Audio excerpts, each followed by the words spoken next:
হায় আল্লাহ, কি হইছে আমনের? ও শামিউলের বাপ, কথা কন। সুস্থ মানুষটা এমনি পড়ে রইছে কেন?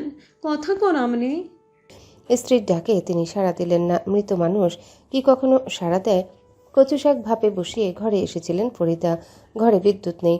লোকটা খুব একটা গরম সহ্য করতে পারে না। দেখা যাবে গরমে অতিষ্ঠ হয়ে রেগে গিয়েছেন। রেগে গেলেই তার প্রধান কাজ স্ত্রীর গায়ে হাত তোলা। ভাইটা নিখোঁজের পর থেকে সাহস যেন আরও বেড়েছে। কদিন অসুস্থ থাকে যা একটু রক্ষে, তাই বিলম্ব না করে হাত পাখানি সেদিকে ছুটলেন তিনি। স্বামীকে মেঝেতে পড়ে থাকতে দেখে অবাক হলেন। যাওয়ার আগে কাচারি ঘরে দেবরের সঙ্গে তাকে কথা বলতে দেখে গিয়েছিলেন। সেই মানুষটার একই হাল। মর্জিনা পুত্রবধূকে দিয়ে পুকুর থেকে বালতি ভরে পানি আনালেন। বিথির উদ্দেশ্যে বললেন, এনে দাঁড়ায় রইছো কেন? যাও, শ্বশুরের মাথায় পানি ডালো। বিথি কি করবে বুঝতে পারছে না। চাচি শাশুড়ির নির্দেশে বালতি নিয়ে এগিয়ে গেল। ওই অবস্থায় মগ দিয়ে এক নাগারে মাথায় পানি ঢালল, কিন্তু কিছুতেই কিছু হলো না। ফরিদা ভয়ে কেঁদে ফেললেন। বাচ্চাদের মতো করে বললেন, শ্বাস চলে না, মাথা থাইকা রক্ত বাহির হইতেছে কেন? কেডাই বাড়ি মারছে? ওই মর্জিনা, সবাইরে ডাক, তোর ভাসুরে হাসপাতালে লইয়া যাইতে হইব রে মর্জিনা। মর্জিনা কাকে ডাকবেন ভেবে পেলেন না। ঘর থেকে বেরিয়ে চারিদিকে তাকালেন। বাড়িতে কোনো পুরুষ মানুষ নেই, এই সময় থাকার কথাও নয়। উপায় না পেয়ে প্রতিবেশীদের ডাকতে তাদের বাড়ি ছুটলেন। এক পর্যায়ে তাদের মাধ্যমে লোকটাকে নিয়ে যাওয়া হলো হাসপাতালে। নাজির বাড়ি থেকে বেরিয়ে সোজা চলে এলো নিজের ঠান মিলে। অসুস্থ বয়স্ক একজন মানুষ একসঙ্গে এত সব নিকৃষ্ট সত্যের মুখোমুখি হলে কি আর সুস্থ থাকতে পারে? প্রথম জ্বর আসার পরে এই বিষয়টা নাজির বুঝতে পেরেছিল, তাই সুযোগটা হাতছাড়া করল না। শত্রুদের বেশি দিন বাঁচিয়ে রাখতে নেই, নইলে সেই শত্রু একসময় নিজের জন্য বিপদ হয়ে দাঁড়ায়। তাছাড়া নাজির নিজের কাজে দেরি করতে পছন্দ করে না। সহজ পথ থাকতে কি প্রয়োজন জটিল পথ ধরে বিপদকে ঘাড়ে নিয়ে ঘোরার? নাজির শব্দবিহীন হাসল। দুই হাত মাথার পেছনে ঠেকিয়ে ঝেড়ে ফেলল সব অলসতা। হিসেবের খাতায় কিছু লিখতে লিখতে বাকিদের দিয়ে কাজ করাচ্ছে নওশাদ। রোজকার মতো ধান মিল জমজমাট। নাজির তাকে একপাশে ডেকে নিয়ে এলো, জিজ্ঞাসা করল, সবার হিসাব লিখছোস? হ্যাঁ, 3 জনের টাকা দেওয়া এখনো বাকি। ওইগুলো আমি দেখে নেবো। নে চাবিটা ধর, ডয় থেকে টাকা লইয়া দলের রেজিস্ট্রি কাগজগুলো লইয়া আয়, এতদিনে হইয়া যার কথা। চাবিটা নওশাদের হাতে ধরিয়ে দিয়ে হিসাবের খাতা কেড়ে নিল নাজির। নওশাদ অলস কণ্ঠে বলল, স্ট্যাম্প তো আমাদের কাছেই আছে, এক সময় গিয়ে আনলেই হবে। তাড়াহুড়োর কি প্রয়োজন? প্রয়োজন আছে, যা তুই। পোশাক পাল্টাতে হবে, লুঙ্গি পরে যাওয়া যায়? এখানেই কাপড় আছে, কাম শেষে দলিল হাতে বাড়ি ঢুকবে। বড় ভাইয়ের হঠাৎ ভিন্ন আচরণ বুঝতে পারল না নওশাদ। বিরক্ত হলেও পাছে কোনো প্রশ্ন করল না। ভেতরের ঘর থেকে পোশাক বদলে তখনই চলে গেল শহরের উদ্দেশ্যে। আমিরুল শাহকে টেম্পোতে করে হাসপাতালে নিয়ে যাওয়ার কিছুক্ষণ পরে মৃত ঘোষণা করা হলো। মৃত সনদে কারণ হিসেবে লেখা হলো হৃদয়াঘাতে মৃত্যু। মাথা থেকে রক্তক্ষরণ হয়েছে শক্ত মেঝেতে চিত হয়ে পড়ে যাওয়ার কারণে। তবে মৃত্যুর সাথে এর কোনো সংযোগ নেই। ফরিদা ওখানেই জ্ঞান হারালেন। যতই স্বামীর প্রতি মনের ভেতরে ঘৃণা থাকুক, তবু সন্তানের পিতা সে কতগুলো বছর একসঙ্গে কাটিয়েছেন দুজন। তার আচানক মৃত্যু কেই বা মেনে নিতে পারে? দীর্ঘদিন জ্বরে ভোগার পর হৃদয়াঘাতে শাহবাড়ির কর্তা আমিরুল শাহর মৃত্যুর খবর পৌঁছে গেল গ্রাম থেকে শুরু করে সারা ইউনিয়ন জুড়ে। চুলায় রান্না চড়ালো শালিকা শিউলি। মর্জিনা মাথায় হাত দিয়ে বসে আছেন, আহাজারি করে বলছেন, কি হইল মানুষটার? সুস্থ একটা মানুষ হঠাৎ কইরা এতগুলো দিন জ্বরে ভুগলো। পরশু বিছানা থেকে উঠতে দেখলাম, আর আইজে কিনা বুকের বিষে মরে গেল। মাথা কাম করতেছে না, পাপ লাগছে পাপ। মমিনুল শাহ ঝড়ের গতিতে বাড়ি ফিরলেন। দম ফেলে হাঁপাতে হাঁপাতে জিজ্ঞাসা করলেন, কি ঘটছে বাড়িতে? ভাইজানরে নাকি হাসপাতালে লইয়া যাওয়া হইছে? মর্জিনা আঁচলে চোখ মুছলেন। আমরা তো নামার খেতে আসিলাম নাজমুলের বাপ। বাড়ি ফিরা চুলায় কচু ভাপে দিয়া বড়জন গেছে ঘরে। একটু পর হুনি হের চিল্লান গিয়া দেহি কাছারি ঘরের দরজার সামনে ভাইজান তেগাইয়া মাটিত পইরা রইছে, মাথা থেকে রক্ত পড়তেছে। এরপর ওই বাড়ির মোস্তফারে ডাইকাই না ধরাধরি কইরা হেরে হাসপাতালে লইয়া যাওয়া হইছে। এখন আবার মোস্তফা আইয়া কইয়া গেল তিনি নাকি মইরা গেছে। বাড়ির বাকি পোলারা কই? নাজির কই? ওই তো কোন সকালেই কামে গেছে গা। মমিনুল শাহ এক মুহূর্ত সেখানে দাঁড়ালেন না। কি হচ্ছে এসব বুঝতে পারছেন না। ছেলেরা খবর পেয়ে হাসপাতালে ছুটে গেল। সেখান থেকে পিতার মরদেহ আনতে আনতে বিকেল হলো। 2 দিন পর পর মৃত্যু যেন শাহবাড়ির মানুষদের জীবনে স্বাভাবিক ঘটনা হয়ে দাঁড়িয়েছে। খবর পেয়ে বাজার থেকে নাজিরও বাড়ি ফিরে এলো। এমন ভাব যেন কিছুই সে করেনি, কিছুই সে জানে না। উল্টে নিজেও মনমরা হয়ে এতক্ষণ লাশের জন্য অপেক্ষা করে বসেছিল। আমিরুল শাহর মুখখানা কালচে বর্ণ ধারণ করেছে। ফরিদা কাঁদতে কাঁদতে ক্লান্ত হয়ে গেলেন। মুখে যাই বলুক, স্বামী ছাড়া এই বাড়িতে তার কোনো ক্ষমতা নেই, মূল্য নেই। স্বামীর দ্বারাই তো এতকাল এই সংসারে তিনি রাজ করেছেন।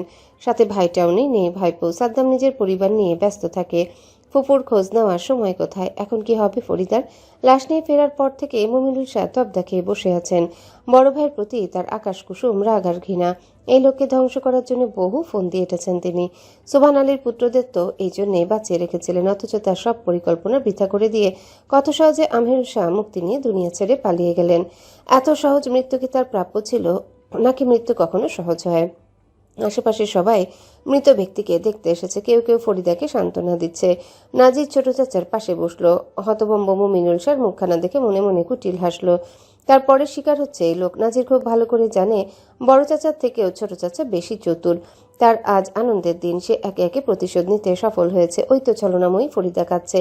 নিঃসঙ্গ হয়ে যাওয়ার শোক তাকে আষ্টে পৃষ্ঠে ধরেছে। নাজির তো এটাই চেয়েছিল। মুখ ভার করে বলল, আমার বিশ্বাসে হইতেছে না যে এই লোক ওই দিন আগে রাতের রাতারে আমার ধান খেতে আগুন দিছে। সে আর দুনিয়াত নাই। সব ধন সম্পদ ক্ষমতা পইরা রইছে। কার মৃত্যু যে কখন কেমনে লেখা থাকে, এর লেগে কয় লোভ করা ভালো না। দীর্ঘশ্বাস ফেলল সে। মুমিনুল শাহ ভাতিজার দিকে ফিরে তাকালেন। গলা দিয়ে বোধহয় কোনো শব্দ বের হতে চাইল না। আয়েশা, বদরুল চলে এসেছে নজরুল আলম, কাশেম আলী আর তাদের পুত্ররা। একটু পর পর হাতের পিঠে চোখ মুছছে সামিউল। বদরুল সম্বন্ধীকে সান্ত্বনা দিতে বলল, কাইন্দেন না ভাইজান, মানুষ মরণশীল। কাইন্দার কি হইব, এখন থেকে সবকিছু সামলানোর দায়িত্ব তো আপনারই। সকালেও আব্বার লগে দেখা বসায়া কথাবার্তা কয়ে গেলাম। আব্বাই কইল 2 দিন পর ধান কাইটা ফলাইস। ভাইডারে লইয়া ব্যবসার সব দায়িত্ব বুঝা লইস। আল্লাহ বাজারে রাখলে বাজারে এই বছর একটা মিল দিমু। আমার সে আব্বা এখন মৃত, খেতে যাইতেই হুনি আব্বার। গলা ধরে এলো সামিউলের। বদরুল ভ্রু কুচকে বলে উঠল, নাজিরের না মিল আছে, তাহলে আমনেরা আবার কেন খুলবেন? সামিউল সে কথার উত্তর দিল না। আয়েশা কাঁদছে। মেয়েকে খুব আদরে বড় করেছেন লোকটা। বড় হওয়ার পরেও সেই আদর একটুও কমেনি। যেদিন বাপের বাড়িতে বেড়ানো শেষে শ্বশুরবাড়ি ফিরে যেত, সেদিন মেয়ের সঙ্গে মাসকাবাড়ি বাজার পাঠিয়ে দিতেন আমিরুল শাহ। মানুষ সন্তান স্বামী হিসেবে জঘন্য হলো, পিতা হিসেবে তিনি ছিলেন আদর্শ। পারভেজ থম মেরে উঠোনের এক কোণে বসে আছে। কি অনুভূতি প্রকাশ করা উচিত বুঝে উঠতে পারছে না। পিতার সাথে তার সম্পর্ক কখনোই গভীর ছিল না। ভয়ে দূরে দূরে থাকতো, সর্বদা মুখোমুখি হওয়া থেকে এড়িয়ে যেত। সে পিতা হঠাৎ করে কিনা এভাবে চলে গেল। সন্ধ্যায় কাজ ছেড়ে নওশাদ বাড়ি ফিরল। মরদেহ গোসল করানো শেষে কাফন বেঁধে ফেলা হয়েছে। লোকমুখে ঘটনা শুনে লাশ দেখে বাকিদের মতো নওশাদও অবাক হলো। সময় মতো আমিরুল শাহ জানাজা সম্পন্ন হলো। দেওয়া হলো ভাইয়ের পাশে কবর। জানাজায় তেমন একটা মানুষ হয়নি, মোটে 2 কাতার। গ্রামের হতদরিদ্র মানুষগুলোকে কম অত্যাচার তো আর তিনি করেননি। সেগুলোই যেন অভিশাপ হয়ে ফিরে এলো। সব সম্পদ পড়ে রইল মাটির উপরে, অথচ তার ঠাঁই হলো এক টুকরো কাফনের সাথে মাটির নিচে। সুযোগ বুঝে নাজিরকে টেনে আড়ালে নিয়ে গেলেন কাশেম আলী। আশেপাশে সতর্ক দৃষ্টিতে নজর ঘুরিয়ে চাপা স্বরে বললেন, আসলেই কি আমিরুলের বুকে মিস মারছে? পারবেশে থাকাই শুনলাম ডক্টরে নাকি এটাই কইছে। ডাক্তার না, আমি তোর কথা শুনতে চাই। আমার বিশ্বাস হয় না কেন? এইসবের পিছনে তুই নাই তো? কি যে কন্যা শ্বশুর আব্বা, আমি কি করবো? আমার মতন ছোট একটা মানুষ চাচার বালটাও ফেলাইতে পারবো না। এত বড় জালেমের বুকে বিষ মরে? কে কেমনে মরবো হিটা আমি কেমনে জানবো? কয়দিন ধরে অসুখ আছিল, হনেন নাই? মাঘ আর চৈত মাসে বয়স্ক মানুষেরা বেশি মরে। চাচা 2 মাস দেরি করে ফেলেছে। তাছাড়া আমি কিছু করলে ডাক্তার গো কাছে ধরা পড়তো না। কাশেম আলীর সন্দেহ তবুও যায় না। নাজির আড়াল থেকে বেরিয়ে মাটির রাস্তা ধরে হাঁটতে লাগলো। নিজেকে বাহবা জানালো, তবে মনটা ফুরফুরে লাগার পরেও সে আনন্দ করতে পারছে না। একেই বুঝি এক ঢিলে 2 পাখি মারা বলে। নওশাদ দৌড়ে এসে তার পথ চলা সঙ্গী হলো। জিজ্ঞাসা করলো, ভাই এটা কিভাবে সম্ভব? সকালেও তো লোকটা ঠিক ছিল, এখন কিনা সে নেই। মৃত্যু যে কখন কাদুরে করো না রে। তার মানে তুমি কিছু করেছো? নাজির নিঃশব্দে হাসলো। ভাবছিল নাজির দুর্বল, আমারে হালকা হিসেবে লইয়া ধান খেতে আগুন লাগাইছে, মিল্টনকে রক্তাক্ত করেছে। বারবার সাবধান করার পরেও বলদের মতো এমন কাম কেমনে করে মানুষ? নওশাদ কি বলবে বুঝে উঠতে পারল না। বাকিদের মতো তারও বিশ্বাস করতে কষ্ট হচ্ছে। এই জন্যে ভাই তাকে জমির দলিল আনতে পাঠিয়েছিল। আজকের দিনটা এভাবে বেছে নেওয়ার উদ্দেশ্য কি? কাল নওশাদ এই দেশ ছাড়বে বলেই মাথায় তার অজস্র প্রশ্ন ঘুরতে লাগলো। নাজির কৈফিয়ত দেওয়ার প্রয়োজন মনে করলো না। গলা ঝেড়ে বলল, বাড়ি যা, বউরে একটু সময় দে। এই বছর তোর দেশে আইতে পারবি না। কাল কয়টায় পৌঁছতে হইব? যদি কেউ জানতে পারে, ওরা এবার আরও হিংস্র হয়ে যাবে ভাই। হোক, নদীত বাস কইরা কুমিরের লগে লড়াই না করলে বাঁচবি কেমনে? লড়াই? তুমি আমায় লড়াই করতে দিচ্ছ? বরং এসবের থেকে দূরে রাখার জন্য তাড়িয়ে দিচ্ছ। নাজির চুপচাপ হাঁটতে লাগলো। কিছু দূর গিয়ে হুট করে বলল, তোর বউরে বাপের বাড়িতে রেখা যাস। এই বাড়ি নিরাপদ না। আমি ভাসুর লাগি, কারে কেমনে সামলামো? বলেছিলাম, রাজি হয়নি। বলেছে বাপের বাড়ি চলে গেলে নাকি আশেপাশের মানুষেরা পিঠ পিছে খারাপ কথা বলবে। নারীদের জন্য স্বামীর ভিটেই সব। তাইলে থাক, আমি বরং তোর ভাবির বাপের বাড়ির মানুষের লাগে কথা কমো। ওইখানে না হয়ে যাইব, মাসে মাসে খরচপাতি যা লাগে পাঠাই দিবি। ভাবির যে অবস্থা, তুমি সারাদিন কাজকর্মে বাইরে থাকো, একা কিভাবে থাকবে? শালিক বাড়িতেই থাকুক, দুই বোন একসঙ্গে মিলেমিশে থাকলে সময় কেটে যাবে। বাড়ি যা, আমি হাট থেকে ঘুরে আসতেছি। অন্ধকার পথের দিকে নাজির হারিয়ে গেল। এক সময় নওশাদ বাড়ি ফিরে এলো।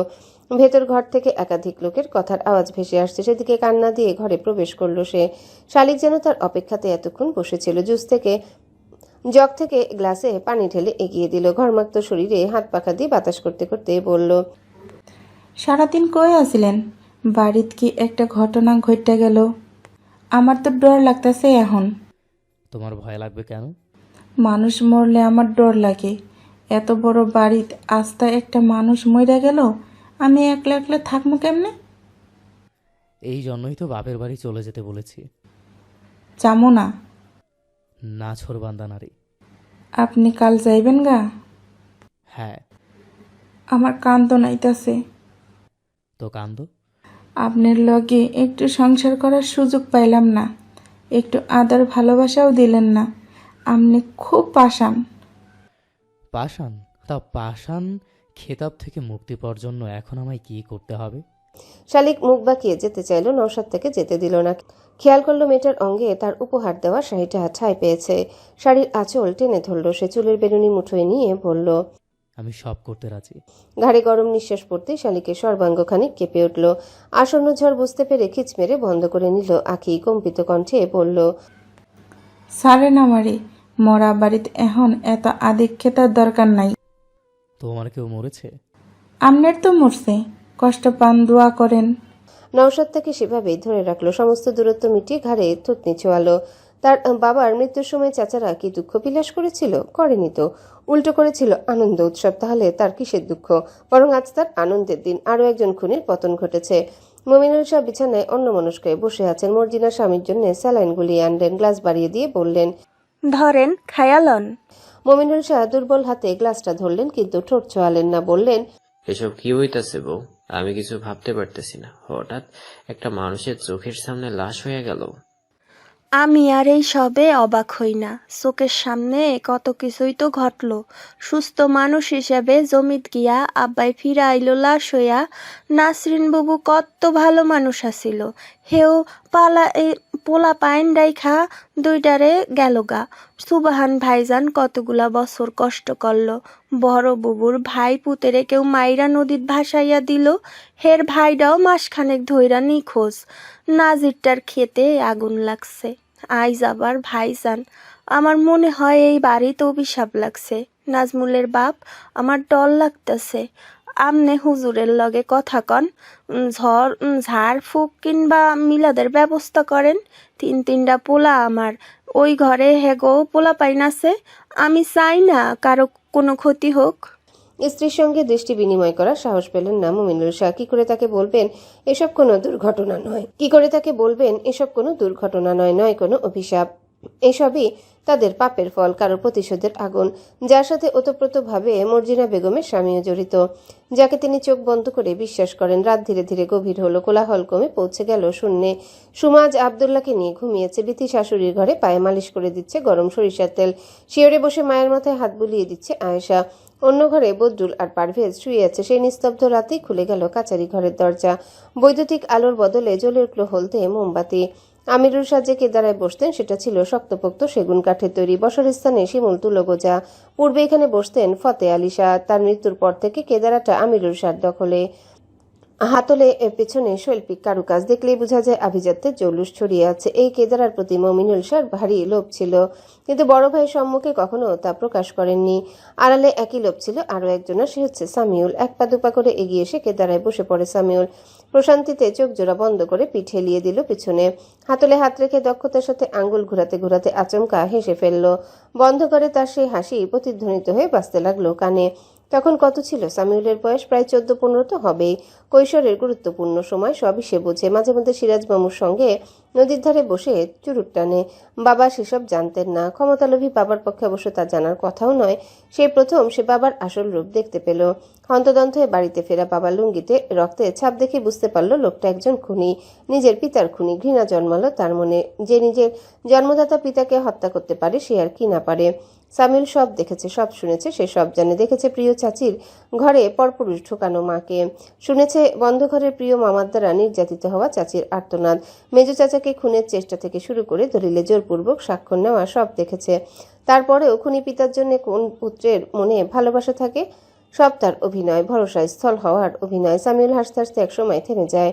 কঠোর হয় তার মুখমণ্ডল। সেও কি খুব ভালো মানুষ? বাবার থেকে কম ছলচাতুরি শিখেছে? বাবার বিশ্বের জয়ের জন্য সেও তো নষ্ট করে দিয়ে এসেছে চাচাতো ভাইয়ের পরিশ্রমের ফসল। পথে ঘাটে দেখা হলে হেসে সালাম দেওয়া মিল্টন আর লতিফকে পাষাণের মতো আঘাত করেছে। ব্যবসার মুনাফা থেকে ঠকিয়েছে চাচাকে। এসবের দায়কার অবশ্যই তার বাবা মায়ের। লোকে বলে রক্ত কথা বলে। অসৎ লোকের ঘরে নেককার সন্তান জন্ম নেওয়া বড়ই দুর্লভ। অবশ্য পারভেজটা ভারী বোকা, সে কিছুই জানে না, বুঝে না। এতে সামিউলের লাভই লাভ। সোজা হয়ে বসলো সে। টেবিলের উপর কনুই রেখে গাল ঠেকালো হাতে। লকারের চাবি আঙ্গুলে ঘুরাতে ঘুরাতে বলল, জীবনে কম খারাপ কাম তো করেননি আব্বা, তাই জান্নাত আপনি পাইবেন না। তাই আমারে রাইখা যাওয়া আপনার উচিত হয় নাই। মহিলারে আম্মা কইতো আমার গা গুলায়, কি আর করার, অসমাপ্ত কাম মনে হয় আমারই সমাপ্ত করতে হইব। ফের হেসে উঠে সামিউল। এবার হাসির সাথে তার দেহখানাও দুলে উঠে। আজ থেকে সে শাহ বংশের মুকুটহীন রাজা। বিশাল এই রাজত্ব এত সহজে পেয়ে যাবে তা হয়তো কঠিনকালেও ভাবতে পারেনি সামিউল। দুই হাত মেলে লোভাতুর দৃষ্টিতে চারিদিকে তাকিয়ে মন্ত্রের মতো জপতে লাগলো, এই সব কিছু আমার, শুধুই আমার। মাত্র দুদিনের ব্যবধানে অদৃশ্য ঝড়ের দাপটে ফরিদার সাজানো সংসার এলোমেলো হয়ে গেছে। মৃত স্বামী আমিরুল শাহর সঙ্গে সঙ্গে জীবনের সব রং যেন হারিয়ে গিয়েছে। নাকে সুন্দর নাকফুলটা অবহেলায় আলমারির এক কোণে পড়ে আছে। সাথে আছে স্বর্ণের একজোড়া বালা, অথচ স্বর্ণ পড়তে তিনি কতই না পছন্দ করতেন। আব্দুল্লাহ ছুটে এসে দাদির গা ঘেঁষে দাঁড়ালো। আধো আধো কণ্ঠে পড়ল, দাদি, দাদা কই? মইয়ে গেছে? দেয়ালে হেলান দিয়ে মেঝেতে বসেছিলেন ফরিদা। চোখে এখনো অশ্রু শুকিয়ে আছে। সারা রাত ধরে জ্বরে ভুগেছেন। নাতির কথায় সোজা হয়ে বসলেন। দৃষ্টি আচানক হিংস্র হয়ে উঠল। বাচ্চাটাকে ধাক্কা দিয়ে ফেলে দিলেন নিচে। কর্কশ কণ্ঠে চেঁচিয়ে উঠলেন, আমার সুখ সহ্য হয় না তোকে। এর লাইগাই আমার জামাইডারে খাইছোস। একলা একলা সব ভোগ করতে চাস? কিচ্ছু দিব না, কাউরে কিচ্ছু দিব না, সবাইরে জানে মাইরা দিমু। নরম দেহে বেশ ব্যথা পেয়েছে আব্দুল্লাহ। নিচে বসে কেঁদে দিল। মায়ের চিৎকার আর ছেলের কান্না শুনে নিজের ঘর থেকে ছুটে এলো সামিউল।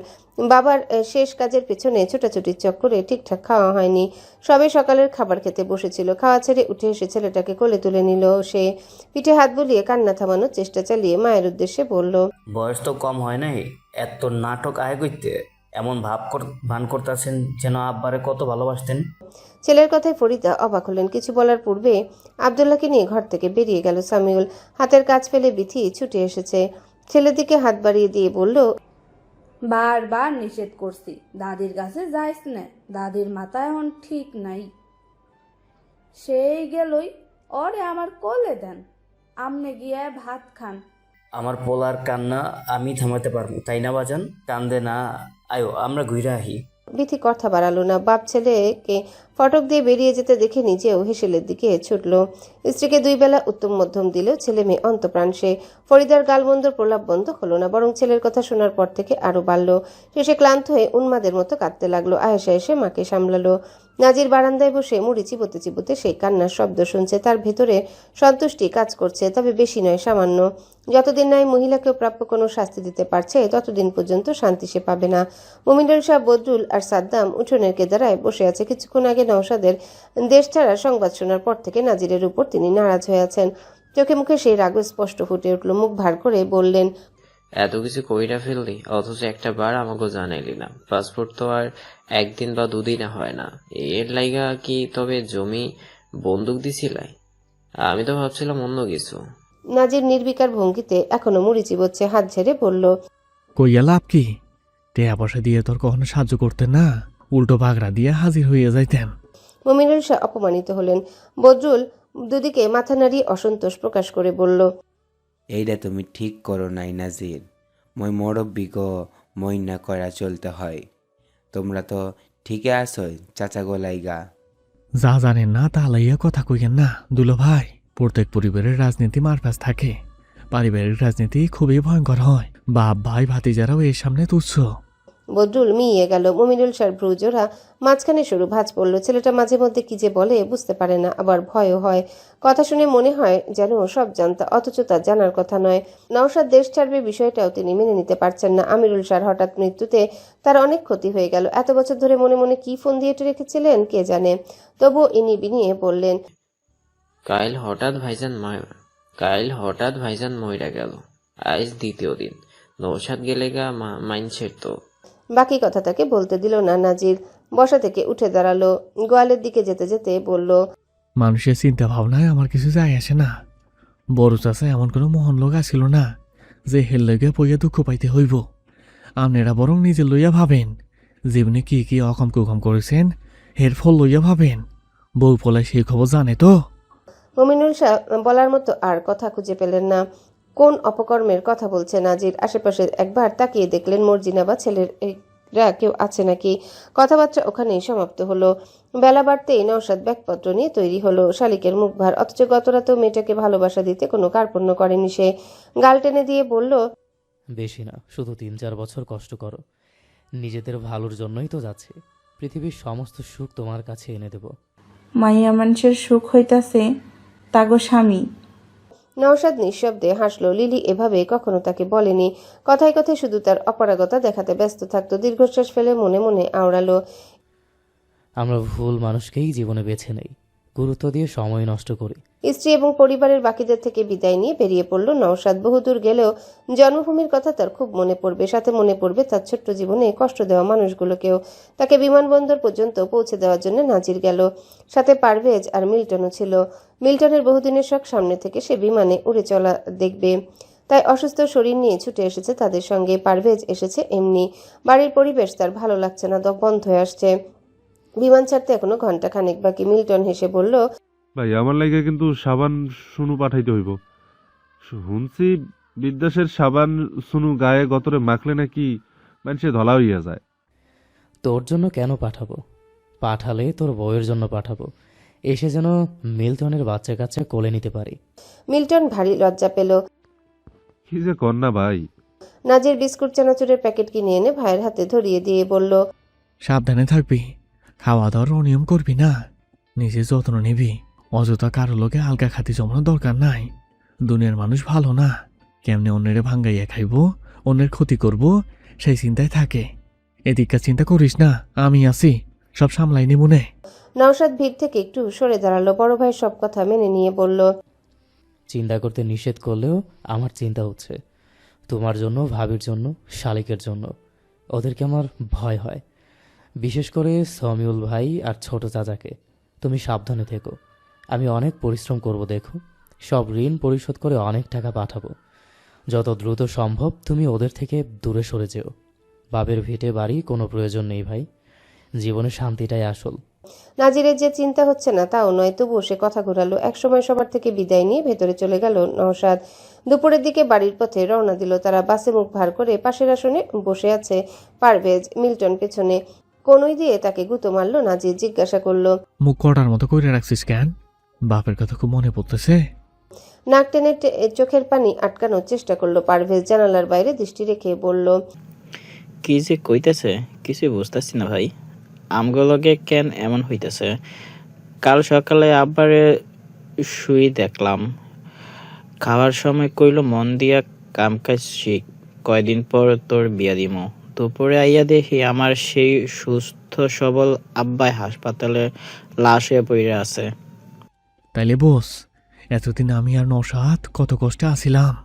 আমরা তো শহর থেকে ফিরে বাপের লাশ দেখছি। আমগো সন্তান দেওয়ার মতো কেউ আসিল না, তোগো তো তাও সব আছে। হাতের উল্টো পিঠে চোখ মুছল পারভেজ। নাজির তার কাঁধে ভরসার হাত রাখলো। ছেলেটা আসলেই সাদাসিধে বোকা কিসিমের, অন্তত বাবা মা ভাই বোনদের থেকে ভালো। নাজির অন্যমনস্ক হয়ে বলল, যেদিন সত্য জানতে পারবি সেদিন আর কষ্ট লাগবো না, বরং এমন অমানুষের ঘরে পয়দা হয়েছিস বললে আফসোস করবি। পারভেজ সে কথা শুনলো কি শুনলো না বোঝা গেল না। দুপুরের রান্নার সময় আজ আর শালিককে হেসেলের আশেপাশেও দেখা গেল না। স্বামীর বিরহে বিছানায় শুয়ে আছে সে। মিস্ত্রি আর চুমকিকে নিয়ে রান্নাটা সারলো। মেয়েটাকে আজকাল কম দেখা যায়, কদিন পর নাকি তার বিয়ে। রান্না শেষে ভাতের হাঁড়ি ঘরে রেখে গোসল সেরে এলো মিস্ত্রি। নামাজ পড়ে ভেজা চুল ঝাড়তে ঝাড়তে জায়ের ঘরে এসে বসলো। হাতে চিমটি কেটে বলল, বিয়ের মাস পেরোনি অথচ স্বামী বিরহে মেয়েটা দিন দুনিয়া ভুলে বসেছে। তুই কি বুঝবি? তোর জামাই তো তোর কাছেই। তবুও তোর মতো কখনো করিনি। ঢং, সেদিন না কান্দা কান্দা নাকের পানি চোখের পানি এক করছস? সেটা তো চিন্তাই করেছি, আমাদের বিয়েরও অনেক মাস পেরিয়েছে। যা তো, পেটে ছাউ লইয়া ঢং মারাই। আমার তো ছাউটাও নাই। ফুপিয়ে উঠল সে। দিয়ে যেতে বলি না কেন? শালিক চোখ বন্ধ করে পড়ে রইল বিছানায়। মিস্ত্রি বার কয়েক তাকে খাওয়ার জন্য ডাকলেও এলো না। নাজমুল শাহরিয়ার বাবার বিশ্রামাগারে বসে আছে। কিছুক্ষণ আগে তাদের ডাক পড়েছে। চারিদিকে কাগজের স্তূপ দেখা যাচ্ছে, মাঝখানে ছোট চৌকি আর সামনে উঁচু আসন। মমিনুল শাহ তার ব্যবসায়িক সকল কাজকর্ম হিসাব নিকাশ এখানে বসেই করেন, এমনকি অর্থকড়ি রাখার লকারও এই ঘরে। মমিনুল শাহ এলেন কিছুক্ষণ পর। কেদারায় বসে পানি পান করে বললেন, তবু আম্মার হাতে রান্নার জবাব নেই, পেটের কি অবস্থা হইবে দেখছোস? তোদের আম্মার হাতের রান্নার জবাব নেই, পেটের কি অবস্থা হয়েছে দেখছোস? শাহরিয়ার প্রয়োজনে বাইরে কথা কম বলে। হাঁ হু না করে তারা দিল, ডাকছিলেন যে আব্বা, গুরুত্বপূর্ণ কিছু কইবেন? সবসময় এত কাম কাম করস কেন? কতদিন পর তোকে এক লগে পাইলাম। নাজমুলের কি খবর? সারা জীবন কি খেতেই সামলাবে? ব্যবসায় যাওয়ার ইচ্ছা নাই? ছোট ভাইটারে দেখ কত পরিশ্রমী। আমার ব্যবসা বাণিজ্য ভাল লাগে না আব্বা। অসন্তুষ্ট হলেন মমিনুল শাহ। কেন ভাল লাগে না? অন্যের অধীনে কাম আমার পোষায় না। এতকাল তো বড় চাচা আর সামিউল ভাই সামলাইছে, ফাঁকে আঙ্গুত খালি দিছে হুকুম। জানেন তো, অন্যের হুকুম আমার সহ্য হয় না। বড় ছেলের জন্য মমিনুল শাহর ভীষণ মায়া হলেও সামিউলটা সর্বদাই বাপের মতো মালিকানা জাহিরে ব্যস্ত থাকে। বললেন, এই জন্যই তো কই দুই ভাই মিল্লামিশা থাইকা এক লগে কাম কর। তোরা এক থাকলে কার সাহস আছে আদেশ দেওয়ার? নাজির নওশাদ দেওস না? দুই ভাইয়ের কি মহব্বত মিল, তোগো তেমন হইতে হইব।